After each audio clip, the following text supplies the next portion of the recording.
Sud Radio, Parlons Vrai chez Bourdin, 10h30, 12h30, Frédéric Brindel. Bonjour, bonjour. Un vendredi avec ses joies du week-end en vue, mais un vendredi avec ses alertes au programme dans Parlons Vrai chez Bourdin.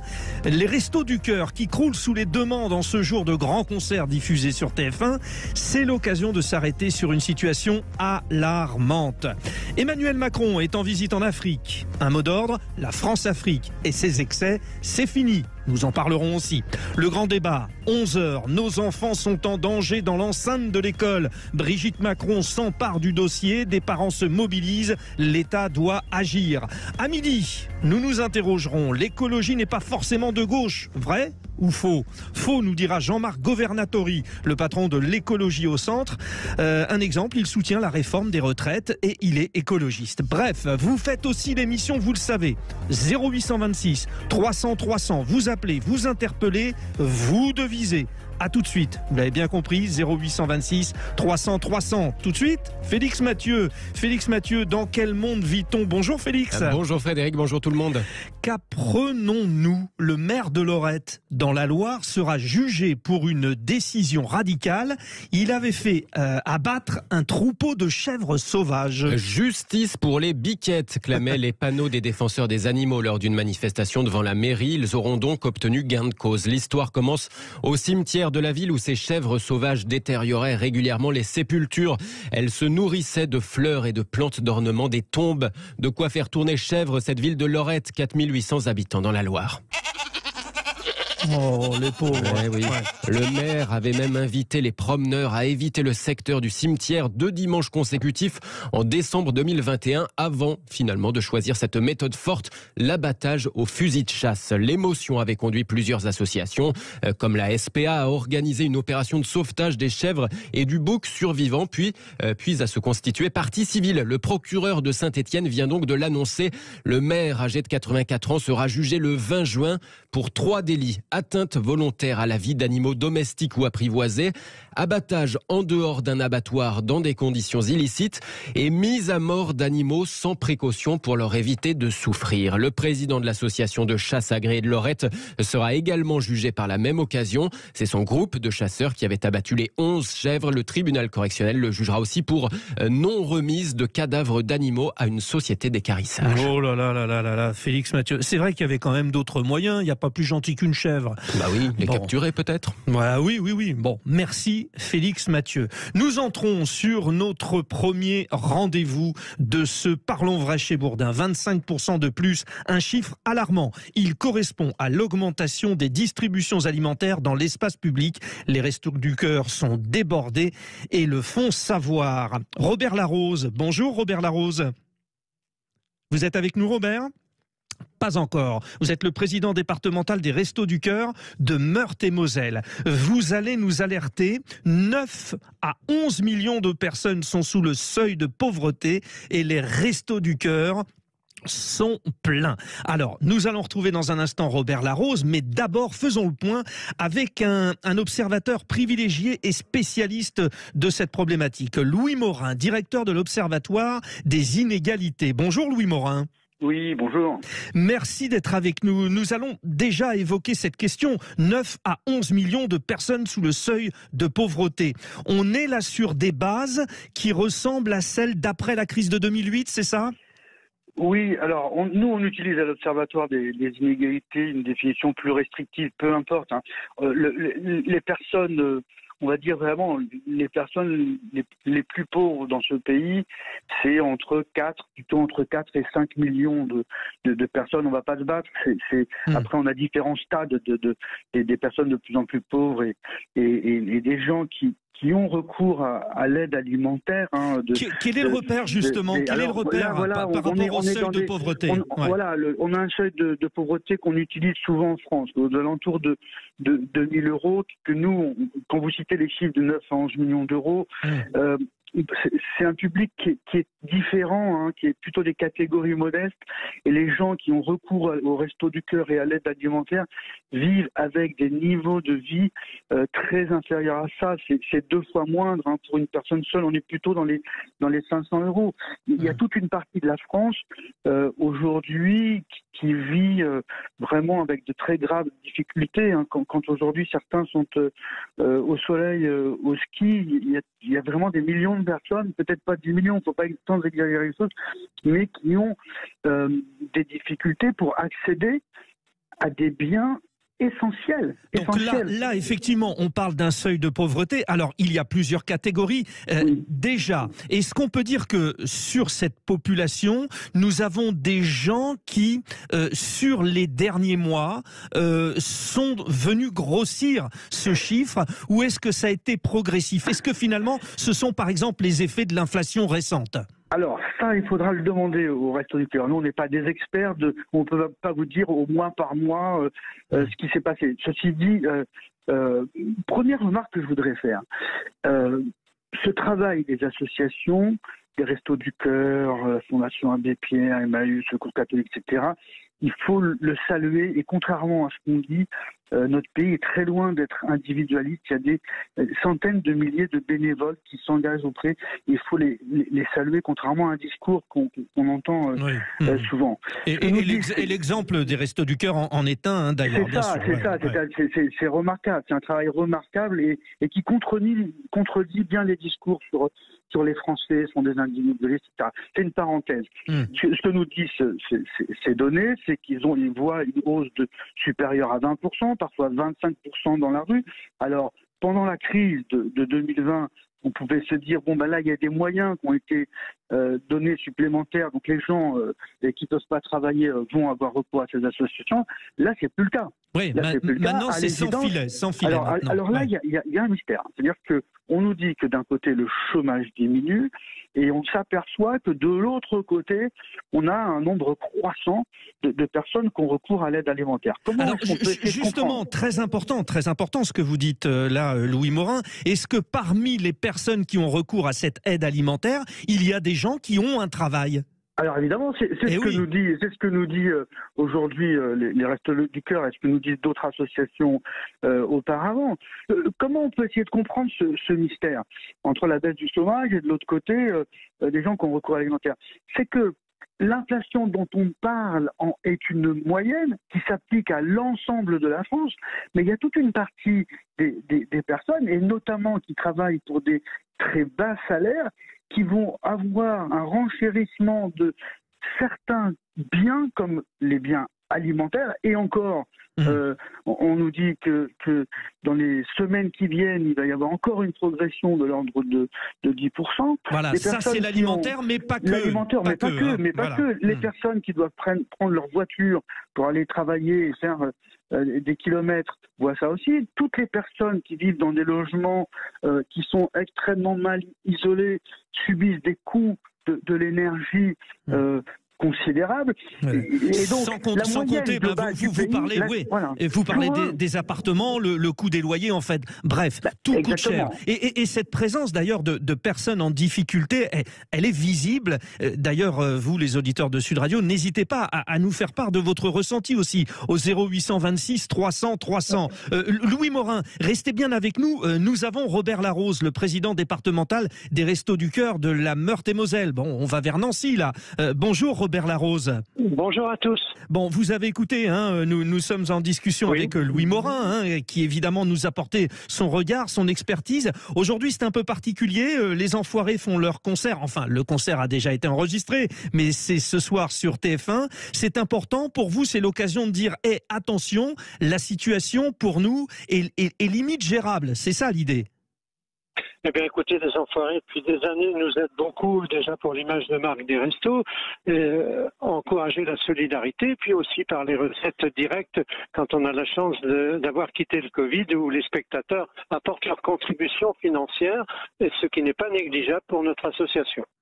Bon, vous nous confirmez, il y a de plus en plus de monde qui vient au Resto du Cœur, et vous avez besoin de plus en plus, d'équipes, mais aussi de vivres. Voilà, alors je confirme, les chiffres nationaux, c'est 20% de plus, en Meurthe-et-Moselle également. Ouais. Quand on regarde les repas que nous distribuons depuis l'été dernier, c'est 26% de plus que les 12 mois précédents. Été plus hiver, donc effectivement, pour un département comme le nôtre, ça avoisine les 2000 tonnes d'aide alimentaire, donc il faut bien les trouver, soit les acheter, soit avoir des dons, soit avoir des subventions, etc., etc. Et notre challenge, nous bénévoles des départementaux, des Restos du Cœur, c'est d'essayer de faire coïncider les ressources avec les distributions. Alors, ce n'est pas simple, on l'imagine. Donc là, par exemple, 9000 tonnes de denrées non périssables et de produits de première nécessité, c'est ce que vous espérez récolter pendant ces prochains jours sur tout le territoire. Ça paraît Absolument. Une tâche énorme. Écoutez, moi, je fais la collecte depuis plus de 10 ans. Je faisais partie de l'équipe de coordination nationale. On était à 7000 tonnes il y a 10 ans. Aujourd'hui, on espère 9000 tonnes. Vous voyez que les chiffres sont en proportion des besoins. La collecte n'étant qu'un des facteurs, une des ressources parmi tant d'autres pour essayer de trouver des aliments. Robert Larose, qu'est-ce qui est prévu aujourd'hui? Donc, vous êtes sur la Meurthe-et-Moselle, on le rappelle. Dans quelle ville précisément?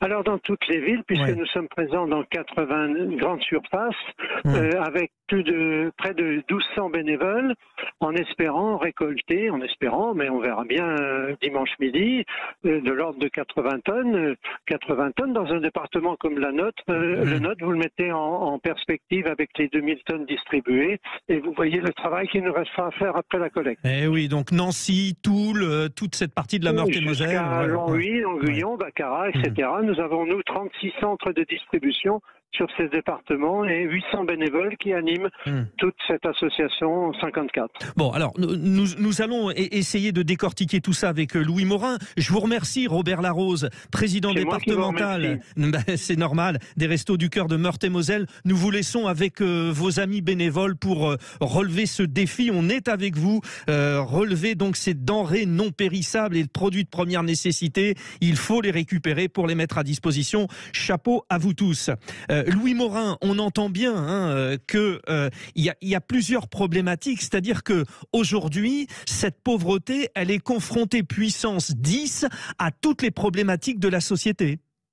Mais oui, c'est des personnes qui sont dans un système global. On a commencé à en parler, les difficultés d'emploi, les difficultés de logement, les difficultés d'éducation. On sait qu'on est un système éducatif qui favorise les enfants des catégories favorisées, et donc du coup ça va se reproduire dans le temps. Les difficultés familiales, il faudrait parler des difficultés des mères de famille monoparentales avec des enfants pour qui la situation est souvent extrêmement complexe. Et tout ça forme un ensemble d'inégalités et de fractures qui se constituent et qui font qu'une partie de la population française. Alors cette population française, justement, parlons-en. Bon, les éditeurs de Sud Radio, vous pouvez d'ailleurs intervenir 0826 300 300 sur votre vécu au quotidien, ce que vous voyez de l'évolution de ces inégalités. Louis Morin, inégalités aussi sur le territoire. Est-ce que on est plus en proie à la problématique de pauvreté dans certaines régions que d'autres?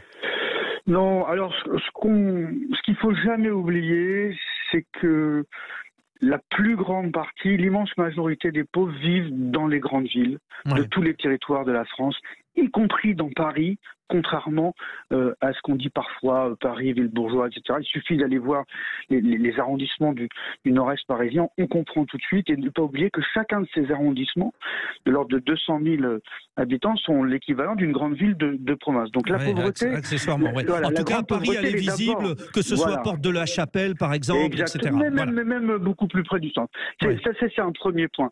Le deuxième point, c'est que évidemment, puisque c'est là qu'il y a la plus grande population, au nom de ça, évidemment qu'il ne faut pas oublier la pauvreté qui est partout, qui peut être en milieu rural.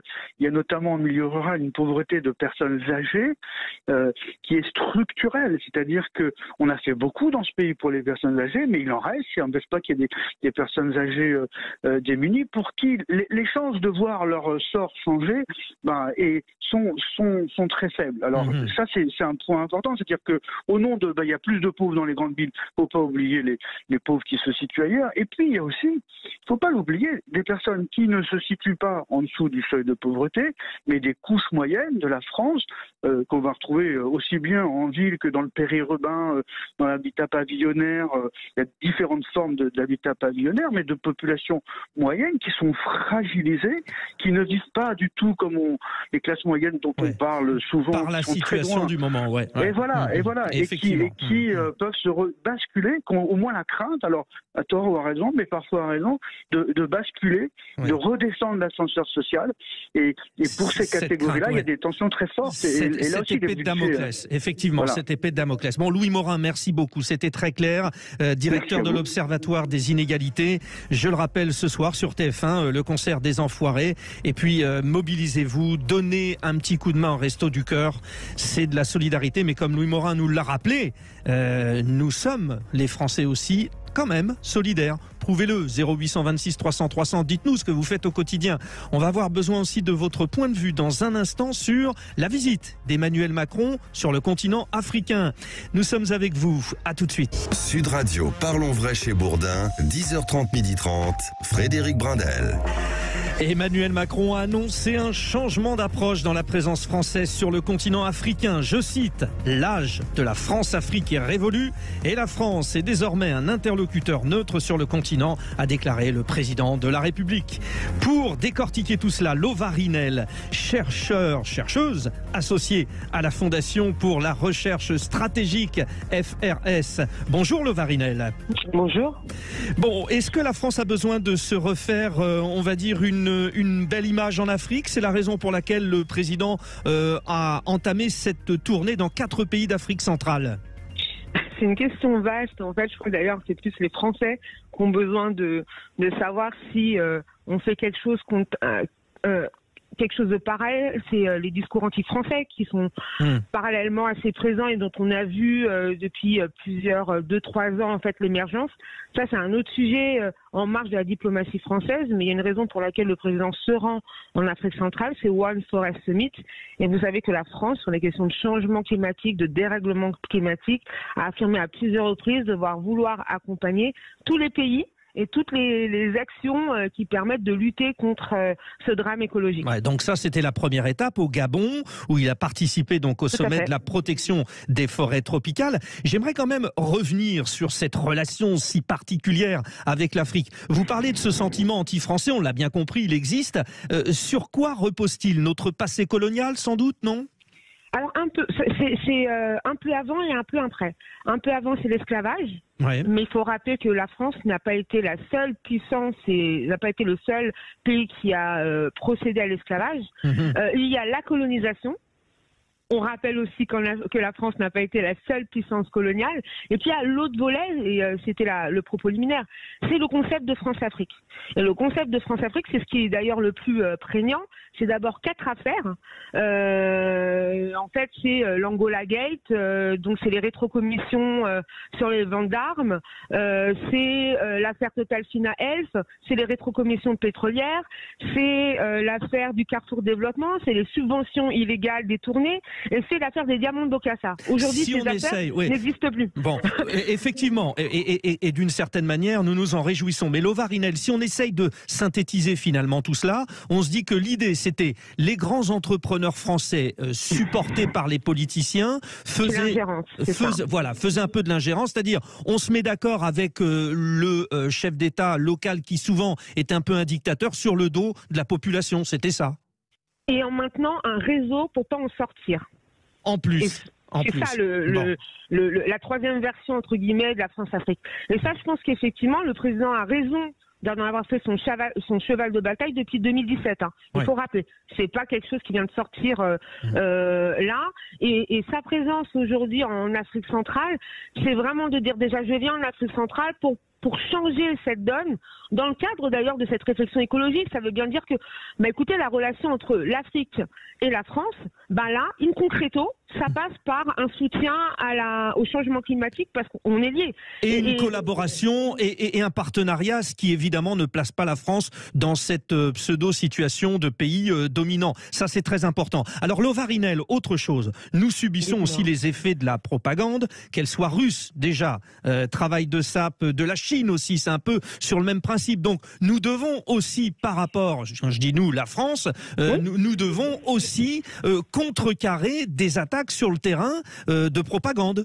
Bah, évidemment, je crois qu'on ne peut pas laisser des vidéos de propagande où nous, Français, on serait là présentés à vouloir tuer du Malien, du Burkinabé ou de l'Ivoirien. Là, je fais référence aux dessins animés de Wagner qui sont sortis il y a 2 mois. Oui. Et ça, c'est vraiment important. Maintenant, il y a les outils. Et je crois que la difficulté, c'est de se dire, nous sommes un État démocratique. Qui doit répondre à une milice, quand même pas du même niveau. On va pas faire un dessin animé où on va massacrer des Russes. Non, ça n'a pas de sens. Donc, en fait, il faut se dire que quels ont été en fait les vecteurs qui ont permis à ce discours et à ces dessins animés d'émerger. Et en gros, je crois que l'enjeu français, c'est un peu, je vais faire une comparaison pour que les Français comprennent. On a lutté sur notre territoire contre le terrorisme, et aujourd'hui, la DGSI dit dans son rapport de janvier dernier, qu'effectivement, l'imminence telle définie en 2015 d'attaque terroriste est quasiment nulle. Il y a des foyers importants, mais elle est quasiment nulle. Par contre, nous n'avons pas tué l'idéologie.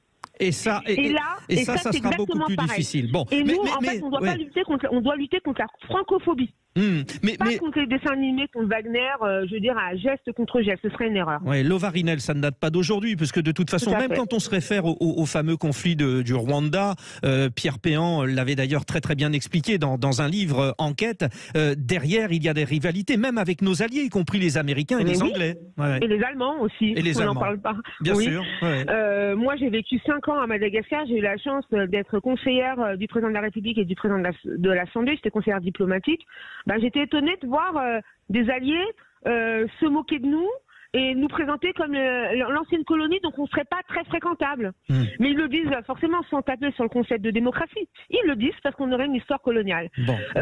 Et ça, en fait, ce sont c'est anecdotique. Néanmoins, ce sont des discours qui ponctuent de temps en temps des relations diplomatiques avec les autres pays. Nous, il faut qu'on structure aussi un discours qui pousserait les Africains à continuer à aimer la France. Et ça, c'est plus compliqué. Mais ce voyage, du coup, est quand même périlleux. Donc, les 4 pays, il y a le Gabon, on en a parlé, le Congo, la République démocratique du Congo, donc il y a Brazzaville d'un côté, Kinshasa de l'autre, et puis l'Angola. Attention, parce que certains pays, notamment au Congo, il y a une tension, il y a des élections. Il faut surtout pas que le président se présente comme quelqu'un qui veut agir sur ces conflits intérieurs. Alors il y a 2 choses, c'est que pour les élections au Gabon, là je suppose que vous faites référence entre autre, avec Omar Bongo et son fils donc Ali Bongo. C'est ça. Donc, je crois que le président a totalement conscience de ça, et la question lui a été posée à l'Élysée lundi dernier. Bon, bien évidemment, je crois pas qu'on va le voir. D'ailleurs, il a cité déjà le Gabon, mais il s'est pas hasardé à se balader dans la rue, à serrer des mains avec le président gabonais. Il a raison de le faire. Bon. Il a même chose avec Denis Sassou Nguesso au Congo non plus, parce que lui, il est plutôt violent, Oui, non, mais je crois qu'en fait, c'est toujours pareil. Ça va être la manière. Il faut comprendre en fait aussi qu'en Afrique, il y aura une presse qui va discréditer la présence française. Donc à partir de ce moment-là, tous les coups seront permis pour interpréter le moindre sourire comme étant un soutien caché derrière un soutien financier, d'accord. Enfin là, après, on reste sur des narratifs. Et c'est peut-être à nous aussi d'expliquer que non, en fait, on a un président qui vient dans le cadre du tournée pour lutter contre le changement climatique. Ce qu'en disaient les autres, en fait, c'est à nous d'être plus offensifs en fait sur la présence réelle de la France dans le cadre de ce déplacement. Et c'est d'ailleurs aussi le but d'aller en Angola, puisqu'il y a de nombreuses ressources naturelles dans ce pays, qui n'est pas un pays francophone, mais avec qui on peut faire des échanges commerciaux. Lusophone, en l'occurrence portugais. Merci beaucoup, Lovarinel, de nous avoir éclairé. Vous réagissez, et vous êtes nombreux au 0826 300 300, les auditeurs de Sud Radio. On prendra des appels tout de suite après les infos, parce qu'il va être 11h, mais je sais que vous voulez revenir sur les 2 thèmes que nous venons d'évoquer avant le grand débat de 11h et le harcèlement scolaire. Là aussi, un sacré dossier. À tout de suite. Vous nous appelez et j'imagine vous allez être nombreux à réagir dans le cadre de notre débat. C'est insoutenable. La violence s'installe à l'école durablement. Des jeunes sont victimes, souffrent, peuvent aller jusqu'au suicide. Que font les enseignants? Que fait la police? Que fait la justice? Que fait la société?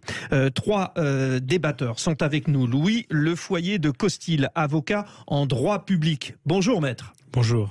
Nous sommes également avec Jean-Pierre Belon, professeur de philosophie, membre du comité d'experts anti-harcèlement au ministère. Bonjour Jean-Pierre Belon. Bonjour. Et je précise pour ceux qui nous regardent sur la chaîne YouTube de Sud Radio que vous êtes en visio. Et puis merci à Nora Fraisse d'être avec nous. Nous vous accueillons avec beaucoup d'émotion. Vous êtes présidente de l'association Marion Fraisse. Vous êtes auteur d'un roman en 2014, Marion 13 ans pour toujours, dans lequel donc vous relatez le suicide de votre fille suite à un harcèlement qu'elle subissait à l'école. Bonjour à vous. Bonjour. Alors, je voudrais tout de suite rentrer dans le vif du sujet et peut-être avec vous, maître. Moquerie, isolement, vidéos dégradantes, partagées sur les réseaux sociaux. À l'école et en dehors, la situation peut vite dégénérer. J'ai l'impression qu'il n'y a pas de garde-fou. C'est une question, une vaste question. Il y a des garde-fous, il y a des textes qui existent, qui sont, est-ce que c'est des garde-fous? Je ne sais pas. En tout cas, il y a des textes qui existent, qui sont à la fois des textes qui prévoient des obligations pour les institutions, pour les écoles privées et les écoles publiques, donc pour l'État.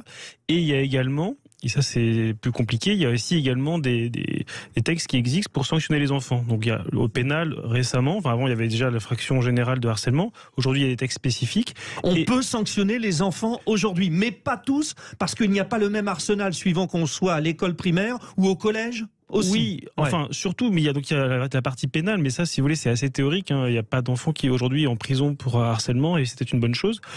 Et après il y a surtout au quotidien en général, c'est plutôt ce qu'on appelle les conseils de discipline qui existent à partir du collège. À partir du collège, mais pas à l'école primaire. Oui, mais il y a quand même les équivalents, c'est-à-dire il peut y avoir des réunions pédagogiques avec l'inspection qui peut prononcer déjà. Enfin c'est pas souvent le cas. C'est pas souvent le cas, mais je veux dire c'est possible, voilà. Bon, Nora Fraisse, oui. Concrètement, ce qui se passe pour Marion, donc 13 ans, c'était le collège. C'est quoi? C'est la suite finalement de non-action, de non-réaction de la part aussi de l'environnement, du corps enseignant, bien devant le micro, s'il vous plaît. Ouais. Alors, juste parce que vous m'avez présentée en tant que fondatrice et d'un roman, je suis présidente. En fait, je suis la fondatrice d'une association que j'ai créée après le décès de Marion, et Marion 13 ans pour toujours, c'est un récit. Et aujourd'hui, comme Jean-Pierre Belon, que je salue, on est membre du comité d'experts auprès du ministère de l'Éducation nationale. Pour Marion, en fait, à 13 ans, elle a mis fin à ses jours, mais quand on remonte le fil de l'histoire, les choses ont démarré très tôt. En fait, on recontextualise peut-être 2013, on parle très peu du harcèlement, on commence à en parler en 2011. Moi, en tant que parent d'élève, je ne connaissais pas. Et le délit général de harcèlement à l'école a démarré le 4 août 2014. Donc c'était vraiment les tout débuts. Effectivement. Et c'est assez récent. Primaire. Quand vous dites ça commence bien avant, c'est-à-dire que elle est victime déjà depuis l'école primaire d'harcèlement? Oui, alors juste pour préciser aussi, parce que depuis 2013, on est en 2023. Aujourd'hui, notre association agit sur le territoire national et réalise des actions dès la grande section. C'est-à-dire que en 2014, on avait demandé la création d'une journée non-harcèlement, des numéros courts, etc. Mais on sait que si on agit dès le plus jeune âge sur les compétences psychosociales, sur des interactions positives, on peut réduire ce phénomène. Si pour les auditeurs, leur dire qu'en fait, il y a la détection des signaux faibles. La moindre moquerie, la moindre raillerie doit alerter le corps enseignant, les parents. Un enfant qui s'exprime dans la violence, c'est aussi un enfant en souffrance qu'il faut prendre en charge pour que ça ne se réitère pas au collège. Est-ce qu'il y avait eu des signaux pour Marion? Quand on reconduit le puzzle, ou je passe pas le mot, mais reconstruit le puzzle, oui, ça veut dire ne pas être invité aux anniversaires à la maternelle, d'être isolé, d'avoir des centres d'intérêt différents, d'être moqué. On lui faisait peser un poids de trouble autistique. Qui lui faisait? Les élèves. Ouais, mais il faut quand même rappeler, donc Marion, en 2013, elle est en 4e quand ça a démarré. Donc on était dans les années 2000, on n'en parlait pas, on était encore, ce sont des jeux d'enfants, ce sont des jeux de gamins, ça va passer, mais on en meurt. C'est ça la difficulté. Ça c'est la réponse, c'est souvent la réponse du monde enseignant, c'est-à-dire, bon, on sait rien, c'est une histoire de gamin, c'est souvent ça. Alors nous, on s'est battu, c'est pas que les enseignants, c'est que toute la société française aujourd'hui tente de minimiser quand il s'agit d'un enfant à des jeux de gamins. Et moi, je dis, le harcèlement, c'est pas qu'une histoire de gamins, c'est une histoire de société. Quand vous posez la question de la réponse pénale, c'est d'abord la question de la sanction. Une sanction, ça n'est pas une punition. Et le règlement intérieur nous indique que nos enfants doivent vivre correctement. Et par exemple, le Code de l'éducation en 2019, la loi du 26 juillet 2019 dit tout enfant a droit à une scolarité sans violence et sans harcèlement. Mais ça inclut également les harceleurs et les intimidateurs qui eux-mêmes parfois sont des anciennes personnes victimes qui n'ont pas été prises en charge. Et pour élargir, si vous le permettez, quand on n'agit pas dès plus jeune âge sur ces questions-là, on connaît les conséquences sur la santé mentale, on connaît les conséquences sur les conduites délictuelles, c'est-à-dire la violence ensuite qui se propage au travail, dans nos rues, auprès de nos couples. Donc moi je le répète, ça fait 10 ans, et Jean-Pierre vous le dira mieux que moi, puisqu'il travaille depuis bien avant sur ces sujets-là. Le harcèlement n'est pas qu'une histoire de gamins, ce sont des faits graves, c'est un fait de société, c'est 1 million d'enfants chaque année et des adultes qui sont en souffrance et qui gardent des traces à vie. Jean-Pierre Belon, justement, donc professeur et philosophe, un membre du comité d'experts en anti-harcèlement. Quand on évoque, alors déjà beaucoup de réactions de la part des auditeurs de Sud Radio 0826 300 300, nous avons le temps, nous allons nous installer. Il faut vraiment aborder ces problématiques parce que c'est révoltant. Bon, le père que je suis, ma fille a 13 ans. Le père que je suis n'en revient pas. Et vous non plus, les auditeurs de Sud Radio. Et c'est révoltant. Jean-Pierre Belon, aujourd'hui, il y a, alors on va y revenir dans l'actualité, mais des professeurs, des enseignants qui sont un peu montrés du doigt. On peut comprendre aussi qu'ils soient un petit peu désarmés face à ce phénomène, quand même. Oh, tout de même, Nora l'a très bien dit, les choses ne commencent pas d'un coup. Il y a toujours des signes avant-coureurs. Quand on regarde les situations qui ont, hélas, mal tourné, on s'aperçoit qu'en amont, il y a toujours eu une série de petites choses.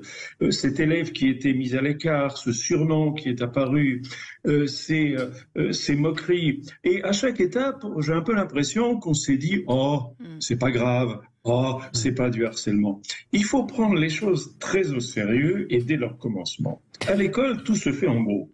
L'école socialise, mais les élèves nécessairement en groupe. Donc les occasions dans lesquelles un garçon ou une fille peut se trouver moqué, ridicule, elles sont quotidiennes.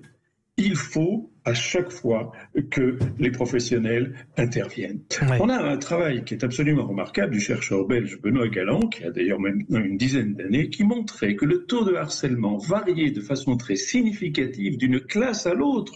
Voilà, ce qui veut bien dire, Jean-Pierre, effectivement, que, Jean-Pierre Belon, que ça dépend aussi de la manière de gérer, ça dépend aussi d'une certaine manière de l'autorité de l'enseignant. On va marquer une respiration, nous y revenons dans un instant. 0826 300 300, nos invités sont avec nous, Louis Foyer de Costil, avocat en droit public, Nora Fraisse, présidente de l'association Marion Fraisse, et puis Jean-Pierre Belon, professeur de philosophie. Vous restez bien avec nous, vous réagissez, à tout de suite. En classe de CM2, son harceleur vient d'être changé d'établissement. Logique, oui. Et pourtant, tout le monde se félicite de cette décision quasi inédite. Souvent, c'est le harcelé qui part. Double peine, un comble. Il faut qu'on comprenne tout ça. Louis Le Foyer de Costil, avocat en droit public, est avec nous. Nora Fraisse, donc fondatrice de Marion La Main Tendue, son enfant, 13 ans. Elle a écrit donc, Nora, vous avez écrit ce roman, Marion, 13 ans pour toujours. Vous avez connu en tant que maman cette souffrance horrible et vous partagez votre expérience et aujourd'hui vous agissez notamment aux côtés de Jean-Pierre Belon qui est avec nous aussi, professeur de philosophie, membre du comité d'experts anti-harcèlement. Jean-Pierre Belon, c'est quand même un comble. Alors bon, tout le monde le dit depuis 2 jours, mais oui, ça existait, c'est-à-dire que relation harceleur-harcelé, c'est le harcelé qui doit fuir l'école. C'est insupportable ça. Ah, c'est insupportable, c'est le monde à l'envers. Non seulement ces élèves sont contraints de partir, mais avant, il n'est pas rare qu'on leur a laissé penser que c'était peut-être un petit peu de leur faute. Un grand nombre de témoignages de victimes vont dans le même sens, c'est-à-dire qu'on dit « Ah oui, mais c'est parce qu'il est ceci, plus grand, plus petit, plus telle ou telle chose, ou moins telle autre chose ». Comme s'il y avait des raisons pour lesquelles on serait harcelé. Non, il n'y a aucune raison d'être harcelés à l'école. On ne conduit pas ses enfants à l'école pour qu'ils y soient. Humiliés, rabaissés. Donc, mais en fait, cette situation, Jean-Pierre Belon, elle venait en fait du constat des enseignants qui disaient bon votre enfant souffre, essayez de le faire changer d'école. Mais personne ne se battait pour dire non, c'est le harceleur qui doit quitter l'école. Là, dans le cas du petit Maël, ce sont les parents, notamment le papa, qui est très très actif sur les médias. Louis Lefoyer de Costil. On s'aperçoit encore une fois, on avait le clin d'œil tout à l'heure de l'auditeur de Sud Radio 0826 300 300 qui disait il faut que nous agissions tous. Là encore une fois, c'est pas l'agissement de la loi, c'est un parent. Oui, alors il y a quand même des enfants harceleurs qui sont exclus. Il y a des conseils de discipline très régulièrement, effectivement peut-être plus à partir du collège, mais ça arrive. Moi j'en ai défendu. Ça arrive et après ils sont sanctionnés. Ils peuvent être exclus définitivement ou d'ailleurs ou avec sursis ou des exclusions temporaires. Ça arrive, c'est normal. Ils ont fait des bêtises, ils sont sanctionnés. Et qu'est-ce qui existe pour ces enfants déclarés coupables, hein, pardonnez-moi, mais enfin il faut appeler un chat un chat. Qu'est-ce qu'on fait d'eux ? Ils vont dans un autre établissement parce qu'évidemment... Et ça se reproduit ? Non, en général non, parce que déjà il perd son groupe d'amis et en général c'est quand même une sanction. Donc moi on les voit rarement, mais si vous voulez en général après l'enfant lui-même se retrouve dans un nouvel établissement, il reprend ses repères. C'est pas génétique, si vous voulez, ou pas consubstantiel à l'enfant. C'est l'enfant qui, à un moment donné, et souvent d'ailleurs, c'est des phénomènes de groupe, et donc derrière, quand il change de groupe, en général, il va pas re-harceler. En général, on les met pas dans les mêmes collèges. Hein. Bien sûr, c'est pas génétique, bien sûr, c'est un parcours social, il y a une souffrance, mais souvent, il est question d'éviter la récidive. Et donc, du coup, de faire aussi de la pédagogie. Mais est-ce qu'on a les moyens pour faire comprendre aux petits harceleurs qu'il faut arrêter ? Oui, mais enfin, déjà, quand ils sont exclus, en général, c'est quand même une réponse, et en général, ils recommencent pas parce que c'est quand même une réponse très forte pour un enfant. Mais en général, pourquoi c'est difficile aussi d'exclure, c'est que quand il y a 10 enfants qui harcèlent un enfant, c'est compliqué d'exclure 10 enfants pour des raisons d'organisation du service public ou des raisons de gestion d'une école privée. Dans ce sens-là, oui. Voilà, donc il y en a un, c'est facile, ou parfois ils vont prendre le meneur, voilà.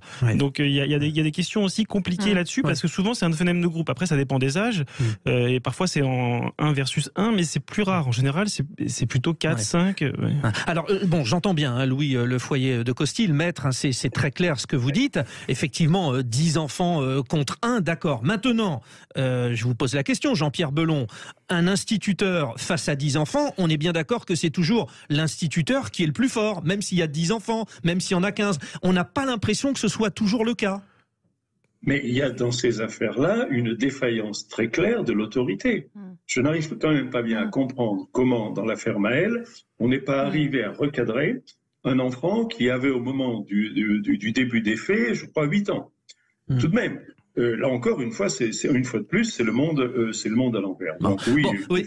Jean-Pierre Belon, vous et moi, on est peut-être de la même génération. Nous sommes allés à l'école. Déjà à l'école, on avait peur. Il y a toujours le petit caïd, alors entre guillemets, bien sûr, et on se dit, on n'ose pas trop le dire parce que sinon, à la sortie de l'école, si on l'a dit à la maîtresse, on va se faire attaquer. Et ces derniers temps, plus on a avancé, donc là, ce sont les nouvelles générations. Si les parents intervenaient, il y avait peut-être les parents du petit harceleur qui mettaient la pression et sur l'entourage et aussi sur les enseignants. Parce qu'aujourd'hui, les enseignants ont peur, Jean-Pierre Belon. Les enseignants ont peur, peut-être pas dans toutes les circonstances, tout de même. Sans doute, il y a des difficultés dans certains établissements. Je n'ai pas vraiment l'impression que c'était le cas dans l'école de Saône-et-Loire dont il est question ici. Non, je pense que le maître de Costil l'a très bien dit tout à l'heure, le harcèlement, c'est aussi un phénomène de groupe. Et la priorité, bien sûr, pour les professionnels, c'est de défaire cet effet de groupe, c'est de réindividualiser chacun. C'est pour ça qu'il ne faut pas faire des grandes interventions devant la classe, mais il faut reprendre chacun des élèves individuellement et le placer quelque part face à ses responsabilités, le réindividualiser. Ils se moquent parce que tout le monde se moque, ils mettent à l'écart parce que tout le monde se met à l'écart, les met à l'écart. Donc il faut vraiment faire ce travail individuel avec chacun des élèves ayant pris part au primaire. Nora Fraisse, aujourd'hui, donc on le sait, beaucoup d'enfants souffrent. Alors, quand je dis aujourd'hui, d'ailleurs, c'est un phénomène qui existe depuis des années. Ça a toujours été, c'est un petit peu la loi du rapport de force entre les humains et dès la jeunesse. Mais il y a quand même, vous le remarquez, une tendance de nos jeunes adolescents à baisser les bras et à penser au pire, le suicide.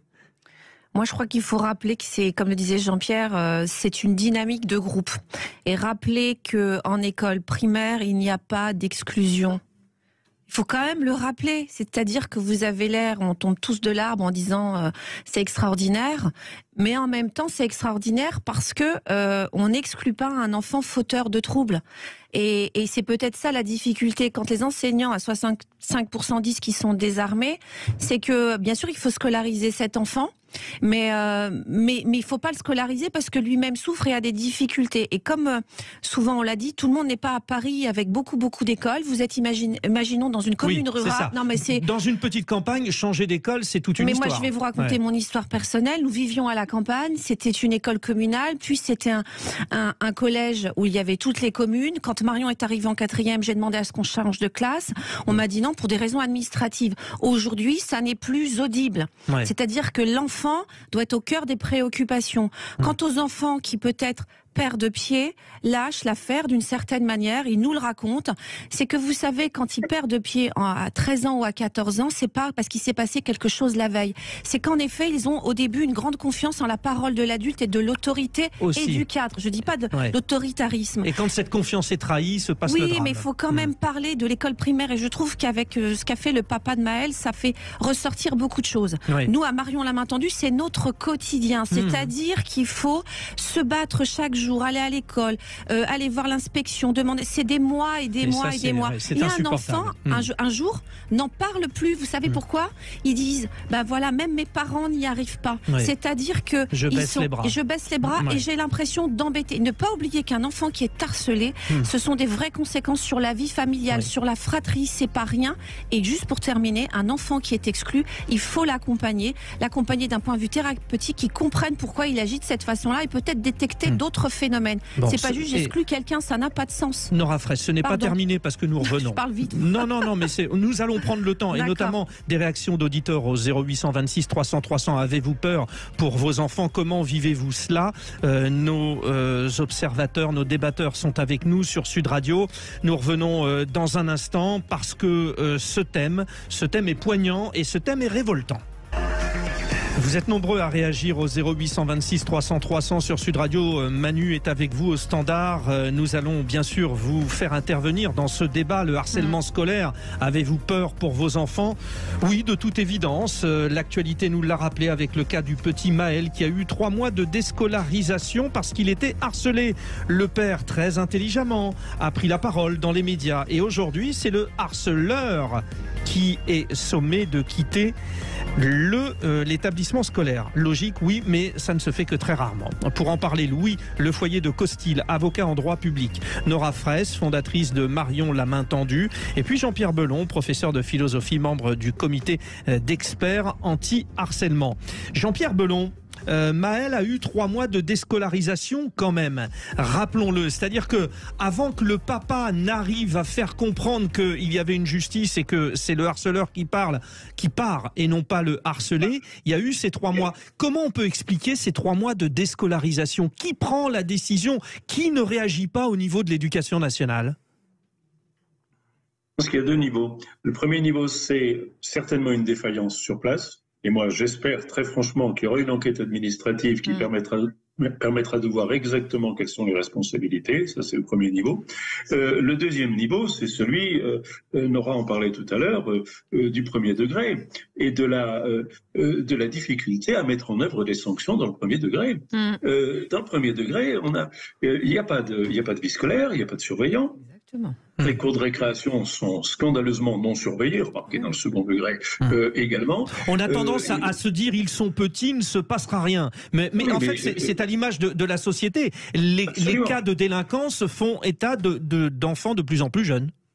Bien entendu. Donc, l'argument selon lequel ils sont petits, donc il n'y a pas de raison que ça se passe mal, ça c'est quelque chose qui est totalement battu en brèche par toutes les situations qu'on a pu observer ces dernières années. Le harcèlement commence dès l'école élémentaire et il est très important de le traiter tout de suite parce que on sait après que les situations qui vont perdurer seront encore plus graves et qu'elles laisseront encore plus de séquelles. Donc vraiment, il faut intervenir très, très tôt. Mais il y a un vrai problème dans le premier degré, ça c'est très clair. Et ce qui est très intéressant, alors on parle du harcèlement, ça ne date pas d'aujourd'hui. D'ailleurs, au 0826 300 300. Bertrand qui nous appelle de Nîmes, dans le Gard. Vous avez 45 ans, Bertrand, c'est ça ? Oui. Oui, bonjour. Alors, donc, 45 ans, et vous nous parlez du fait que vous avez subi le harcèlement. J'en parlais tout à l'heure. C'est-à-dire qu'en fait, nos générations, là, enfants dans les années 70, 80, ont aussi subi cela. Le problème, c'est que la violence était peut-être moindre. Donc, aujourd'hui, on ne supporte plus. Mais vous, déjà, Bertrand, parlez-nous de votre exemple. Je suis parfaitement d'accord. Beaucoup de choses viennent d'être dites qui sont très vraies. Maintenant, les adultes ont quand même, j'ai l'impression, une mémoire très courte parce que quand on est enfant, moi je me souviens vraiment en fait de ce que je ressentais et c'était à l'école primaire. Ouais. Une fois que je suis passé au collège, j'ai compris comment ça marchait, j'ai réussi à me défendre, à éviter que ça m'arrive à nouveau. Comment vous avez compris ouais. Alors, et donc je vais vous expliquer ce que moi je m'en souviens. D'abord, quand on est à l'école primaire, on a combien d'années de vie derrière soi? C'est quoi notre expérience? C'est même pas 10 ans. Donc pour nous, on est face en fait à un premier contact avec avec la vie, quoi, et avec la rencontre de l'autre. Ça veut dire que pour nous, ça prend toute la place d'être harcelé. D'autant plus que l'espèce humaine a appris qu'être rejeté, c'est mourir au fil de l'évolution à travers les millions d'années. Donc, c'est un sentiment qui est très fort. Alors, on appelle ça l'école, mais on peut appeler ça aussi l'école de la vie. Et vous apercevez donc très très jeune, il y a cette souffrance, vous vous êtes senti isolé, il y avait pas d'aide possible. Vous dites, j'ai trouvé la solution au collège, mais c'est vous-même qui avez trouvé la solution ou on vous a aidé ?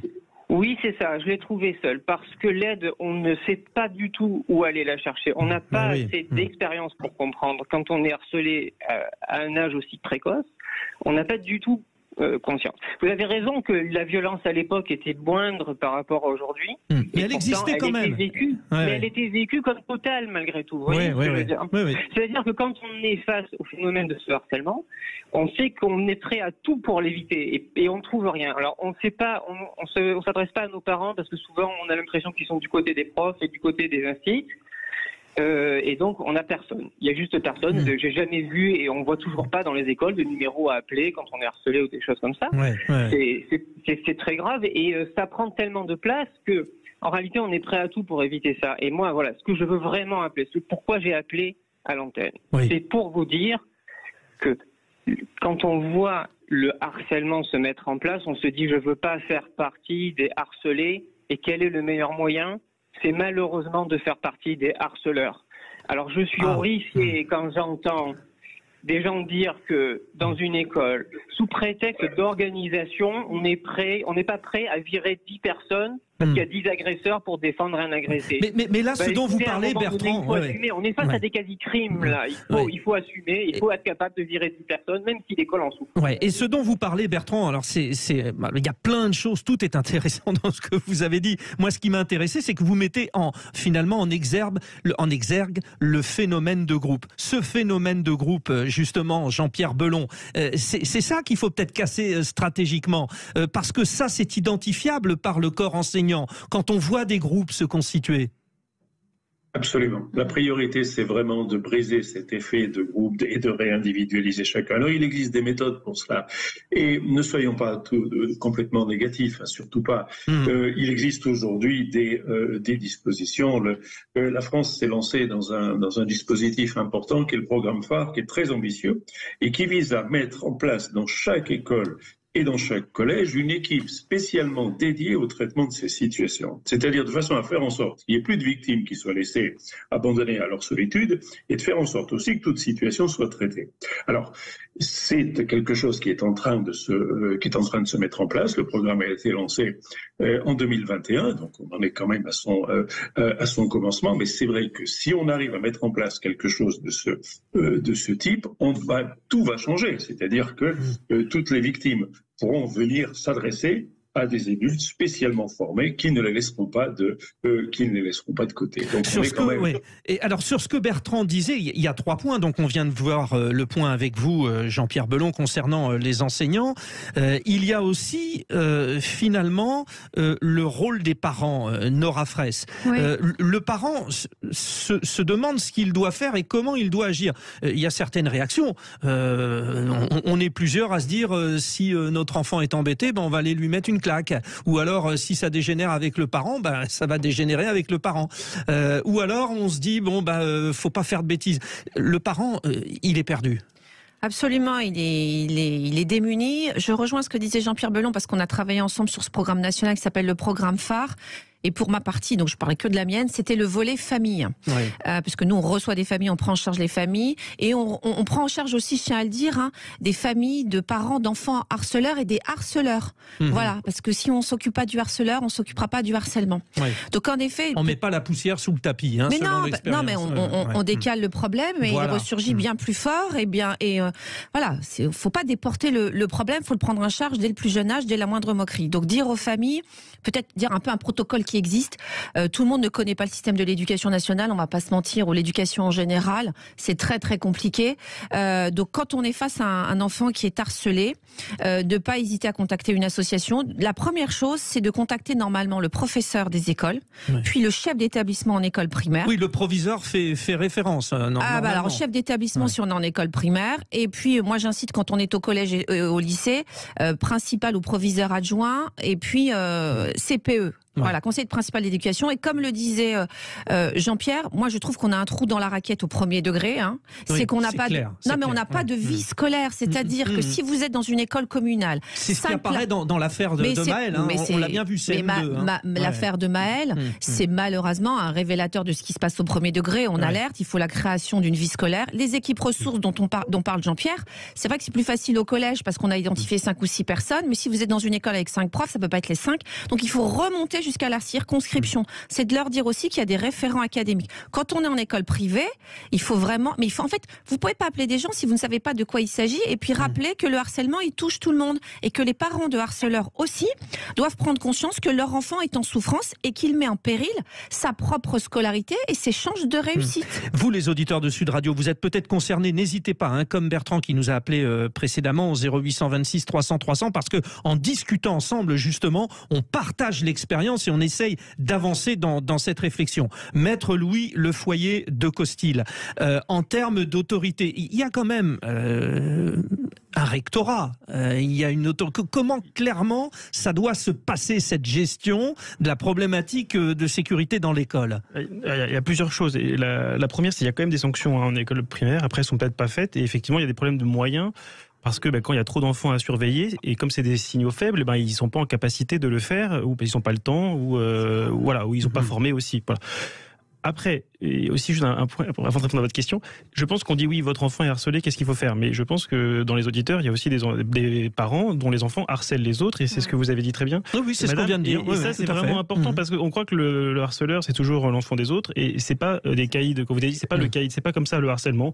Très souvent, on voit, c'est autant les violences classiques, les bagarres, c'est plutôt les garçons. Le harcèlement, c'est tous les milieux sociaux, c'est autant les filles que les garçons, et ça peut être la petite gentille première de la classe qui va rejeter celle qui aura des lunettes, qui sera moins stylée, qui sera un peu grosse, qui viendra d'ailleurs, etc. Donc là-dessus, donc entre guillemets, les parents, posez-vous aussi la question, quand vous voyez vos enfants, ils sont pas gentils avec une autre enfant qui est, peut-être qu'elle est aussi moins aimable, mais mais c'est pas une raison, si vous voulez. C'est vraiment ça qui est important. Souvent, l'enfant grandit dans une culture aussi. Si les parents sont un peu moqueurs également, faut aussi que chacun se fasse. Alors sur l'autorité, non, mais c'était important quand même. Non, parce que en fait, on voit, c'est pas noir et blanc. C'est-à-dire que nous, on voit, alors il y a le harceleur, la victime. En fait, dans la réalité, nous, il y a des parents qui viennent nous voir au cabinet. Parfois, ils disent mon enfant est accusé à un tort, on l'accuse d'être harceleur. Nous sommes jamais manichéens sur Sud Radio. Non, mais pour dire, voilà. Oui. Alors, le rectorat, juste avant la respiration. Dans le privé, en fait, il y a, c'est le chef d'établissement dans les cadres des règles fixées par le règlement intérieur. En fait, c'est un contrat. Donc, si le contrat prévoit telle ou telle sanction, elles peuvent être prises. Si elles ne sont pas prévues, elles ne peuvent pas être prises contractuellement. Dans le public, in fine, c'est le rectorat qui a la main. Donc, dans les chefs d'établissement qui peut prendre des sanctions au collège, il y a un appel au niveau du rectorat. Au niveau inférieur, dans le maternel primaire, il peut y avoir effectivement des mesures qui sont prises, mais pas par le chef d'établissement qui n'a pas d'autorité vraiment hiérarchique. C'est au niveau du dessus. Voilà. C'est peut-être trop haut, c'est-à-dire qu'ils ne connaissent pas vraiment ce qui se passe au quotidien. Et c'est là qu'il faut se reposer la question, parce que quelque part, c'est un peu politique, cette histoire de rectorat, où on a les chiffres à donner régulièrement, on fait le bilan de l'état des écoles, de la région, de l'environnement, et là, forcément, ça repose tout un tas de questions. Nos invités restent avec vous encore sur la question du harcèlement scolaire. Vous écoutez Sud Radio, vous intervenez au 0826 300 300. Harcèlement scolaire, avez-vous peur pour vos enfants? À tout de suite. Le harcèlement scolaire, avez-vous peur pour vos enfants? 0826 300 300, vous intervenez aux côtés de nos débatteurs ce matin. Un sujet qui nous dépasse, mais qu'il faut prendre à bras le corps. C'est ce qu'a fait le papa du petit Maël en classe de CM2. Il a réussi à faire exclure de l'école son harceleur, alors que pour l'instant, c'était le petit harcelé qui devait, pendant 3 mois, être déscolarisé. C'est trop souvent le cas. Heureusement, ça change. Brigitte Macron a décidé de prendre le problème à bras-le-corps. Avec nous, maître Louis Lefoyer de Costil, avocat en droit public, Nora Fraisse, fondatrice de Marion la main tendue, auteur également de Marion 13 ans pour toujours. Vous êtes sa maman. Jean-Pierre Belon, professeur de philosophie, membre du comité d'experts anti-harcèlement. Revenir peut-être un peu sur ce phénomène qui est en train de se passer, la réaction autour de Maël. Il y avait un psychologue scolaire qui avait été missionné pour régler la situation, Jean-Pierre Belon. Et finalement, la seule chose qu'on a sorti de cette première entretien, c'était Maël doit quitter l'école. C'est quoi ces histoires aussi de psychologues scolaires? C'est vraiment efficace? Mais là encore, on inverse les responsabilités. Psychologue scolaire, pourquoi ce serait de la faute de Maël? Il serait. Oui, c'est ça, c'est terrible, c'est terrible. Ouais. Donc, vous voyez bien que c'est la triple peine. On l'écarte de l'école, on considère que c'est un peu de sa faute. Non, je vois pas pourquoi ce garçon aurait besoin d'aller chez le psy. Il y a d'abord l'autorité de l'adulte qui doit faire cesser les choses. Et je voudrais revenir sur ce que vous disiez tout à l'heure sur la question de la vie scolaire dans le premier degré. Oui. Tout de même, il y a quelques années, c'était en 2018 ou 2019, un projet qui visait à rattacher les écoles élémentaires à des collèges, de façon à ce qu'ils bénéficient d'une vie scolaire, de façon à ce qu'ils aient un chef d'établissement qui ait un pouvoir d'autorité et des possibilités de sanction. Ce projet a été massivement refusé par les professeurs des écoles. Alors en tout cas, ça c'est une voie de réflexion. Il faut peut-être, vous allez agir, on imagine justement pour aller dans ce sens-là, parce que ça paraît effectivement très crédible. Tiens, il y a d'autres terribles histoires, notamment ce jeune Lucas, 13 ans, mort par suicide. Alors, c'est ça qui est terrible, c'est-à-dire que on ne trouve pas d'autres mots. Les 4 camarades du jeune Lucas, je lis une dépêche, seront prochainement jugés à huis clos pour harcèlement scolaire, un délit puni par 10 ans de prison. Donc, il faut absolument qu'on trouve autre chose que camarades, déjà, parce que déjà, on ne prend pas le problème à bras-le-corps. Maintenant, maître Louis Lefoyer, Le Costil, là, clairement, on a ici la preuve qu'on peut agir aussi. Oui, mais bon, à quoi bon? Je veux dire, déjà, ils vont pas faire 10 ans de prison, et puis on est bien d'accord. Les 10 ans de prison, c'est quand le harcèlement a conduit au suicide. Donc aujourd'hui, dans la jurisprudence, on n'a aucune condamnation qui a été prononcée sur le fondement de la nouvelle loi de 2019 qui crée un délit spécifique de harcèlement scolaire avec des peines assez fortes, jusqu'à 3 ans de prison, même sans ITT, donc même sans intervention de travail. Bien sûr. Donc en gros, les peines sont extrêmement fortes, et je pense qu'elles sont dans beaucoup de cas inapplicable par rapport à même s'il n'y a pas eu, l'enfant finalement n'a jamais raté un jour d'école, ça peut aller à 3 ans. Dans ces cas-là, on est déjà content qu'il y ait une exclusion, si vous voulez. Donc là-dessus, je pense qu'il y a une disproportion totale entre les peines et la réalité. Et les policiers, on parle aussi de la vie scolaire, eux-mêmes ne sont pas formés, si vous voulez. On n'a pas beaucoup parlé de l'époque où les policiers ne savaient pas faire pour les violences faites aux femmes, en particulier dans le milieu conjugal. Là, on est exactement pareil en milieu de harcèlement. Les plaintes en harcèlement, moi je dis aux clients, on peut le faire. Ça pourra toujours être un élément à produire au rectorat, mais n'espérez pas quelque chose de la police parce qu'ils ne savent pas faire, ils n'ont pas le temps et c'est classé sans suite. Donc, ce qui est terrible et on comprend que les gens soient de bonne volonté, acceptons-en l'augure, mais tout le monde dit moi je ne suis pas formé, je ne suis pas prêt. Bon, il est temps vraiment que les politiques s'emparent du sujet. Marcia nous appelle de Chambéry au 0826 300 300. Votre fils a été harcelé, Marcia, bonjour. Oui, bonjour, merci de me recevoir. Oui, je voulais vous réagir. Ce sujet, c'est un sujet sensible pour ma part, pour avoir vécu avec mes enfants au collège, un petit peu en primaire, mais surtout au collège. Et moi, ce que je voulais dire, c'est que, en fait, je pense qu'il y a un énorme travail qu'il faut faire avec les parents, avec les enfants et l'école, parce qu'une fois que l'harcèlement a été, on va dire, fait, mis en place, n'allons pas jusqu'au cas extrême de suicide malheureux de certains enfants. L'enfant, il reste marqué et il reste marqué même pendant les scolarités, parce que dans mon cas, rapidement, ce qui s'est passé, c'est que mon fils, il faut que l'enfant ait la chance d'avoir des parents qui ont le temps d'être à l'écoute. Il faut que l'enfant soit ouvert à parler à ses parents. Vous concrètement, Marcia, elle soit ouverte. Concrètement, qu'avez-vous fait, Marcia, vous, quand vous vous êtes aperçu que votre fils souffrait, qu'il était harcelé? Voilà, moi, ce qui s'est passé, c'est que nous avons réagi tout de suite. Le personnel, la CPE au collège a réagi aussi. Mais le problème majeur, c'est que ça, c'était en 6e. Donc, après, le petit groupe qui a harcelé mon fils, ils se sont, entre guillemets, calmés. Mais mon fils a été un peu marqué comme l'enfant à qui les adultes protègent. Donc, il ne faut pas le toucher, mais en revanche, on n'intègre pas non plus. Voilà, c'est-à-dire c'est le rejet de la vie sociale au sein même de l'école. C'est ça aussi qui est terrible. Exactement. Et du coup, pour ça, on ne peut rien faire, parce que si le groupe ne l'intègre pas, lui, du coup, il a compris qu'il fallait raser les murs pour être accepté, pour ne pas être embêté plutôt. Et du coup, voilà, son scolarité au collège, pour lui, c'est un mauvais. Il a maintenant 19 ans. Il a fini son lycée les 3 ans au CNED parce qu'il ne supportait plus les établissements.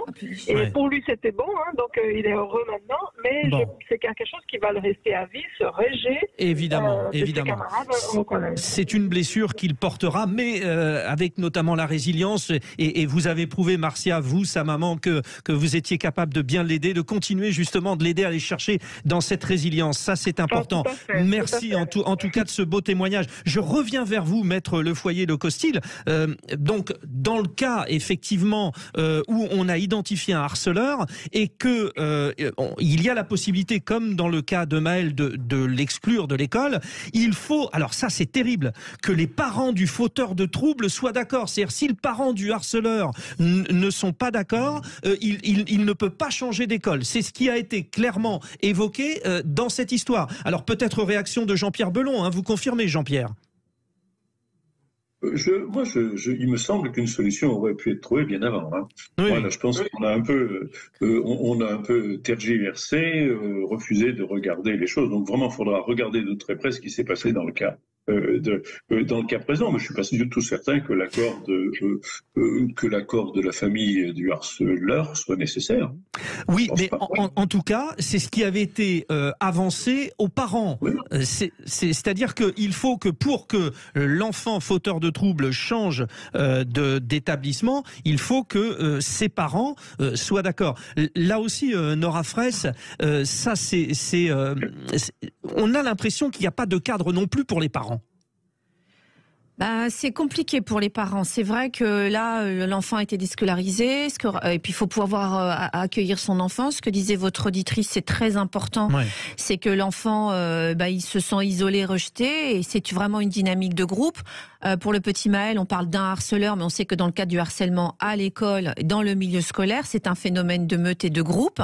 Est-ce que le fait d'exclure un enfant, ça ne donne pas aussi l'idée au groupe que de toute façon, on peut continuer puisque c'est la personne cible qui va partir, et ceux qui seront cibles vont se dire je vais pas en parler puisque c'est moi qui vais me faire virer. Voilà. Donc c'est vraiment la double peine.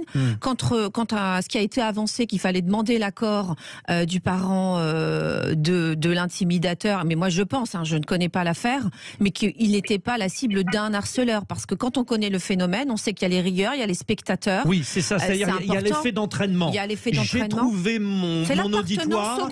Puis c'est l'appartenance au groupe, c'est très important. C'est terrible. Et rappelez qu'à la Méridienne, entre midi et 2, Jean-Pierre Bellon en parlait tout à l'heure, c'est que les cours de récré sont confiés à du personnel qui dépend de la commune ou de l'intercommunal. Souvent d'ailleurs, ce sont des étudiants qui font des petits boulots et qui encadrent. Oui, mais c'est des petits boulots, et c'est plutôt le plus gros boulot, ils sont lâchés dans la cour, ils courent, il y a des bagarres, etc. Et pour beaucoup d'enfants, ils ne sont pas identifiés comme des adultes de référence et d'autorité, mais comme des animateurs pour faire des jeux, et c'est très bien. Et c'est là qu'il se passe beaucoup de choses dans la cour, la cantine, et les familles, nous sommes parfois exclus de la vie de nos enfants dans les écoles. Et ça, il faut quand même qu'on réintègre et qu'il y ait une vie scolaire qui soit créée. Bon, je refais rapidement un petit tour de table avec vous, nos invités. Encore une fois, merci de vos témoignages. 700 000 enfants sont victimes de harcèlement chaque année, et 90% n'en parlent pas à leurs parents. Maître Louis, le foyer de Costil, il faut mettre en place un dispositif. Ça, c'est évident. Oui, moi je parle de ce que je connais, et donc c'est effectivement des parents, qui ont pu parler à leur enfant, ou leur enfant a pu parler à leurs parents, et deux aussi qui ont d'ailleurs les moyens de se payer un avocat. Donc c'est en gros une frange assez particulière et qui a cette chance Donc il y a effectivement toute une partie qui est hors radar. Après, clairement, c'est compliqué pour recueillir la parole des enfants, et quelqu'un disait les enfants harcelés doivent pas voir le psychologue scolaire, c'est pas normal. C'est quand même nécessaire, ne serait-ce que pour objectiver les choses. Et ce que je peux conseiller aux parents, c'est quand ils sentent que leur enfant est pas bien, soit il n'arrive pas à leur parler, soit il leur parle, mais le rectorat ou le chef d'établissement n'entend pas, qu'ils aillent voir un psychologue, donc hors de l'école.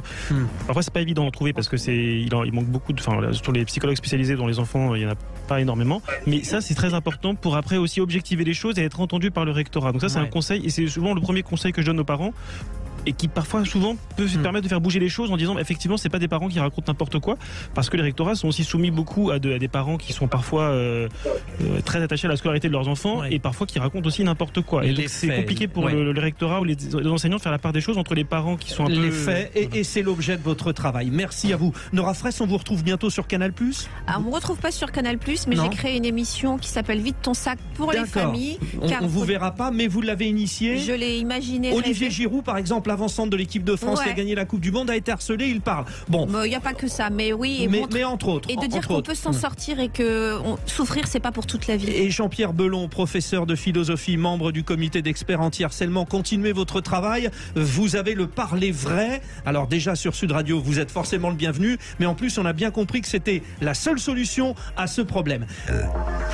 Qu'en pensez-vous, les auditeurs de Sud Radio? L'écologie ne peut-elle être que de gauche? Donnez-nous votre avis au 0800 26 300 300. Jean-Marc Governatori, lui, dit non. Co-président et fondateur de l'écologie au centre, conseiller municipal de Nice. Vous êtes centriste donc, Jean-Marc Governatori, bonjour. Bonjour, monsieur Brindel. Nous sommes verts et ouverts, totalement centristes, et ouverts à la droite et à la gauche républicaine. Ce qui nous intéresse, c'est le bien commun. Bon, alors visiblement, Marine Tondelier, la secrétaire nationale d'Europe Écologie Les Verts, n'est pas d'accord avec vous. Écoutez-la.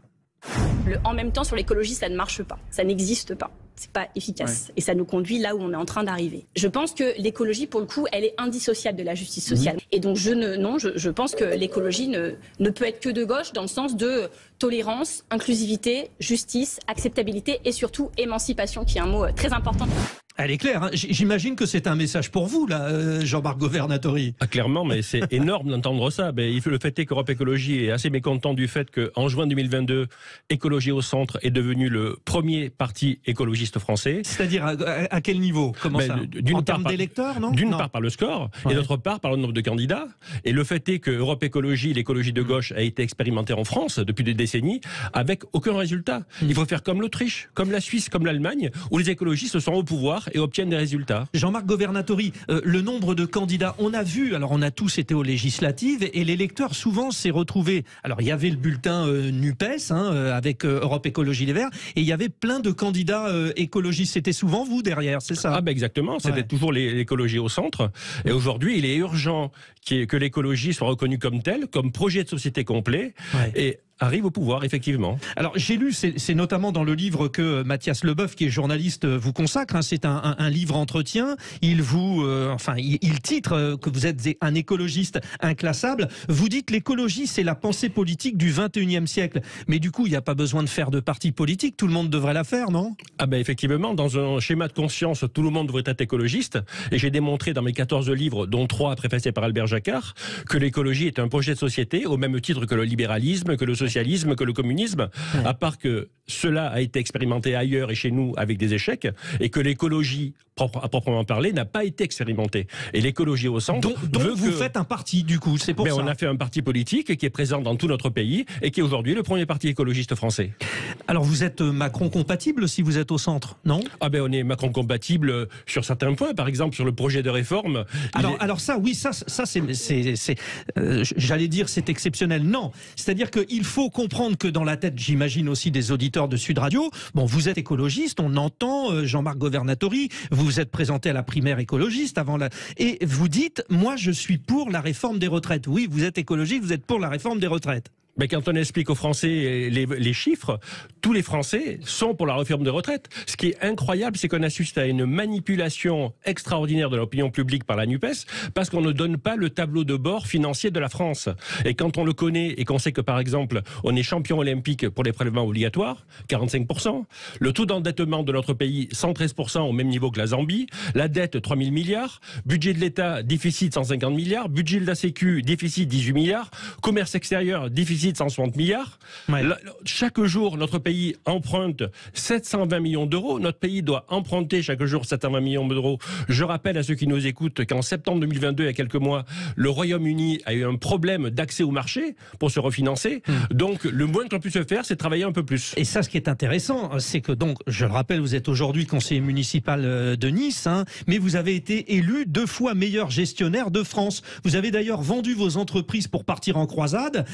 C'est-à-dire que vous avez dit par passion politique, vous étiez riche, Jean-Marc Governatori, mais vous êtes parti, vous avez tout vendu. Exactement, j'ai tout vendu il y a 20 ans parce que je suis outré par le gâchis humain et financier qu'on constate dans notre pays. Ouais. C'est Jean-Pierre Raffarin qui vous avait tout à fait, remis le trophée de l'emploi à l'époque où il était ministre des PME. Mais c'est vrai qu'il faut une nouvelle offre politique sur un nouveau clivage qui est l'ouverture, qui est l'écologie et qu'il faut sortir des extrémismes de Madame Rousseau et compagnie. Ouais, c'est un petit lapsus révélateur. Marine Rousseau, non, on est bien d'accord.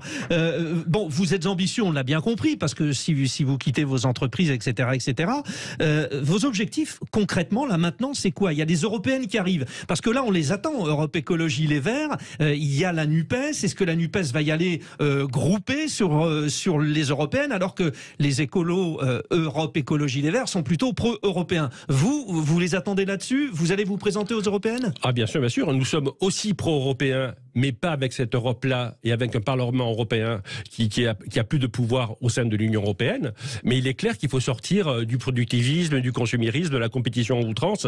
Il faut un autre projet de société, il faut un autre logiciel sociétal, et c'est l'écologie au centre. C'est un peu de gauche, sortir du système productiviste. Ah, mais nous, ça ne nous dérange pas, c'est pas parce qu'il y a quelque chose de gauche que c'est pas bien. Le socle de la pensée de gauche, c'est la fraternité, et ça, c'est formidable.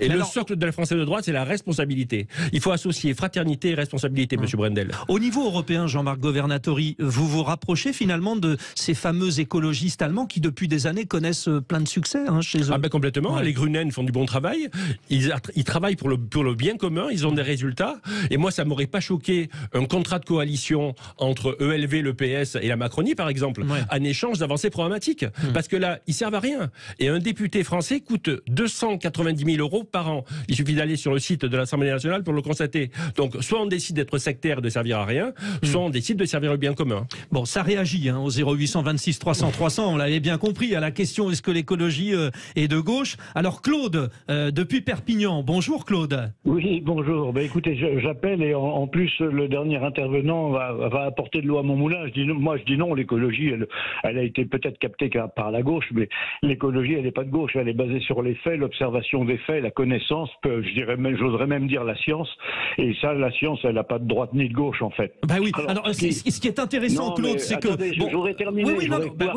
Mais vous allez terminer, il n'y a pas de souci. Juste, le fait d'avoir un parti écologiste qui ne soit pas de gauche, mais au centre, est-ce que pour vous, ça vous gêne, ou finalement, vous dites aussi, oui, il faut marquer son territoire pour l'écologie, ou alors, tout le monde doit faire de l'écologie? Votre point de vue? Non, oui, écoutez, tout le monde doit faire de l'écologie. Moi, un parti qui fait que de l'écologie, ça m'ennuie, notamment celui que je viens d'entendre, qui parle des Grünen allemands, qui font des choses magnifiques, fantastiques. Je signale que l'Allemagne, aujourd'hui, elle nous pollue, dès qu'il y a un peu de vent d'est, elle nous pollue avec les fumées de ses centrales à lignite, parce qu'en fait, elle a une politique énergétique de transition qui est une catastrophe, et c'est à cause d'eux que l'électricité est 3 ou 4 fois plus chère chez nous. Donc il faut arrêter de rêver. Je crois que la gauche, en fait, c'est un peu le ministère du rêve, je suis obligé de le dire et je le constate, et donc l'écologie, elle peut pas être basée sur le rêve. Moi, j'ai entendu ce matin du salon de l'agriculture aussi, les agriculteurs qui commencent à nous expliquer que toute l'idée que le maïs est une culture qui pomperait trop d'eau,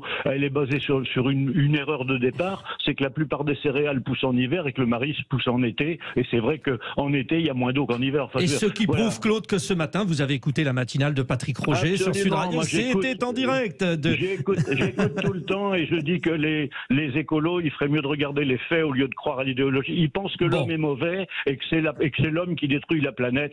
Bon, alors, je suis désolé, c'est une monstrueuse erreur, ça. Merci Claude de planter le décor comme ça, parce que vous poussez dans ces retranchements Jean-Marc Governatori, donc qui lui est écologiste, mais qui dit au centre. Alors, il y a plusieurs choses, Jean-Marc Governatori, dans ce que dit Claude. Vous parliez des Grünen allemands. Donc, en même temps, ils ne sont pas tous au pouvoir. Enfin, c'est une coalition, donc ça veut dire ce ne sont pas forcément eux qui sont responsables de la politique écologique de l'Allemagne. On est d'accord. Ouais. Mais en tout cas, ils ont un impact de par le fait qu'ils ont accepté le contrat de coalition. Mais c'est vrai en Suisse, c'est vrai en Autriche, c'est vrai de partout où on est vert et ouvert. Et en France, le ELV a démontré son sectarisme, et c'est un gros problème pour le point commun. Juste pour dire que c'est très bien de rêver, mais rêver d'après les faits. Et pour qu'un rêve devienne réalité, il faut d'abord rêver. Et je trouve que c'est une bonne étape pour servir l'intérêt général. Sur l'histoire des agriculteurs, ce que dit Claude, c'est vrai qu'aujourd'hui, il y a une problématique des écologistes qui est posée aux agriculteurs, et je pense notamment au bassin de rétention d'eau pour permettre on va dire un écoulement sans jeu de mots tout au long de l'année pour que l'agriculteur puisse se faire. Là, vous dites non aussi, pas de bassin de rétention? Mais une fois encore, on fait intervenir l'intelligence. Donc c'est très bien quand c'est pour capter, quand il y a des grosses pluies, et quand la pluie est tellement importante qu'elle va à la mer, c'est vraiment du gaspillage, et là, il faut récupérer ces eaux-là. Par contre, quand ça alimente les nappes phréatiques, le meilleur endroit de stockage de l'eau, c'est la nappe phréatique. Donc typiquement, là, c'est de l'écologie en même temps, on a bien compris. Mais c'est de l'écologie intelligente. Bon. En même temps, il trouve un cran, et ça me plaît pas. Donc nous, on est pour l'écologie verte, ouverte et intelligente, et l'écologie au centre l'incarne. L'écologie, c'est la santé totale, le droit à l'environnement, le plein emploi, l'agriculture bio-accessible, la survie de l'espèce humaine. C'est ce qui transparaît dans le livre de Mathias Leboeuf, dans vos... vous avez aussi écrit des livres, vous nous l'avez rappelé. Donc, ça veut dire quoi? Ça veut dire que, par exemple, je lis le plein emploi, on continue à se développer économiquement avec votre écologie à vous. Ah, mais complètement. Mais ce qu'il faut, c'est que l'économie circulaire devienne l'économie reine en France. On prend l'habitude, on recycle tout, on répare tout. Aujourd'hui, on rejette la plupart des éléments que nous produisons. Et tout est lié, Monsieur Brendel. C'est lié parce que chaque fois que vous produisez un produit, il requiert des milliers de litres d'eau. Chaque produit requiert des milliers de litres d'eau. C'est comme manger trop de viande. C'est aussi, pour faire 1 kilo de viande, il faut 7 kilos de céréales. Donc, en moyenne, 10 000 litres d'eau douce. Donc, l'économie circulaire, par exemple, limiter la consommation de viande et comprendre que tout est lié. L'écologie, ce n'est pas que l'environnement. L'écologie, c'est le plein emploi. L'écologie, c'est la santé. L'écologie, c'est la justice. L'écologie, c'est évidemment aussi l'environnement. Là, c'est le chef d'entreprise qui parle. Alors, est-ce que l'économiste va parler? On s'est aperçu quand même que pour une souveraineté énergétique, la France avait à son actif un atout énorme, son parc nucléaire. Alors je mets de côté le fait qu'il n'ait pas été entretenu, ça c'est autre chose, mais vous dites, vous, le nucléaire, non, niet, à 100%, ou peut-être avec... Pas du tout. Donc il faut en finir avec les extrémismes, de droite, de gauche. Il faut être dans la réalité. La réalité, c'est qu'il faut un mix énergétique. Et dans ce mix énergétique, le nucléaire a sa place. Mais pas trop de nucléaire, parce que le nucléaire, comme les autres énergies, il a son danger, sa dépendance. Un nucléaire, ça marche à l'uranium. Et l'uranium, on le prend à l'extérieur. Donc effectivement, la première étape, c'est de consommer moins. Et quand, par exemple, vous développez l'économie circulaire, vous avez besoin de moins d'énergie.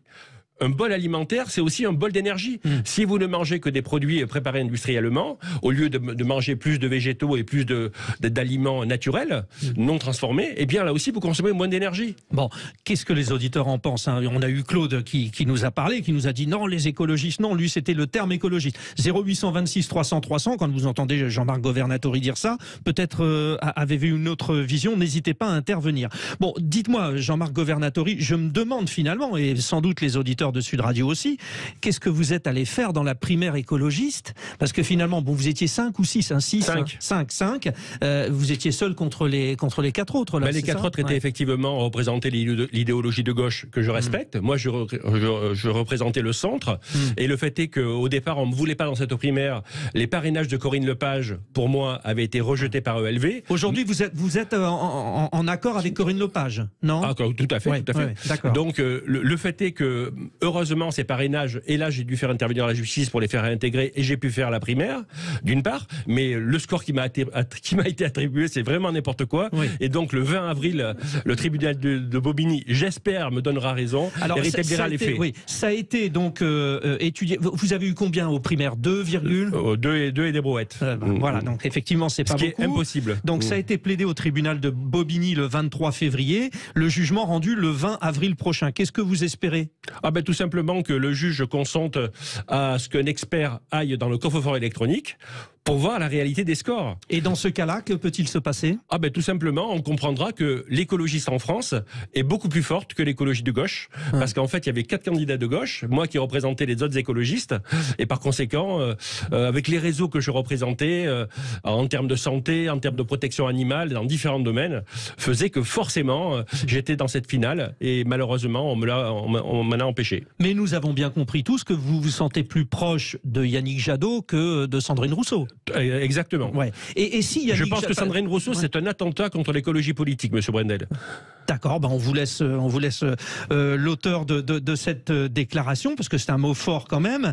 Elle répondra évidemment si elle veut. Si jamais, et c'est la tendance quand même qui se précise, Yannick Jadot et Sandrine Rousseau ne s'entendaient pas, que Yannick Jadot décide d'aller un peu seul aux élections européennes. Il risque de vous manger sur votre terrain, non? D'une part, nous sommes totalement compatibles. Vous êtes compatibles, d'accord. Complètement. Et puis par ailleurs, je vous rappelle que j'étais délégué végétarien de la liste de Yannick en 2019, et que le score historique jamais réalisé par des écologistes en France a été aussi dû à ma présence et au courant de pensée que je représentais. Donc vous êtes en train de lancer, alors je fabule peut-être, mais vous lancez un appel à Yannick Jadot, retrouve-nous parce que c'est avec nous au centre que tu serais le mieux, c'est ça? Aujourd'hui, Yannick est complètement dans sa sénatoriale, donc il pense pas à autre chose que sa sénatoriale, et je le respecte pleinement, qui aura lieu au mois de septembre.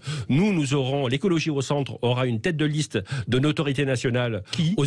on a plusieurs options possibles. Je vous en ferai part dans les mois qui viennent. Mais en mai 2024, l'écologie au centre sera incontournable dans le paysage politique français. Avec peut-être Yannick Jadot. Qui d'autre Daniel Cohn-Bendit, non, non Je crois qu'il a pris du recul par rapport à la politique dans les urnes. C'est un personnage intéressant. Luc Ferry a écrit un livre, Les 7 écologies. Alors il y a les effondristes, alarmistes, écoféministes, décoloniaux, véganes. Donc là on a bien compris que ça ne vous concerne pas. Après il y a les réformistes. La solution se situe dans la croissance verte et le développement durable. Enfin, lui ce qu'il prône, c'est l'écomodernisme et l'économie circulaire. C'est ça ? L'économie circulaire, c'est très bien. Il aurait dû mettre une 8e classification, les pragmatiques, et nous sommes pragmatiques. Eh ben voilà, le message est passé. Merci Jean-Marc Governatori. Avec ce livre, donc Mathias Leboeuf, qui est journaliste et qui vous consacre un livre, Jean-Marc Governatori, écologiste inclassable. Inclassable aussi, oui, André Berkoff, il arrive dans un instant.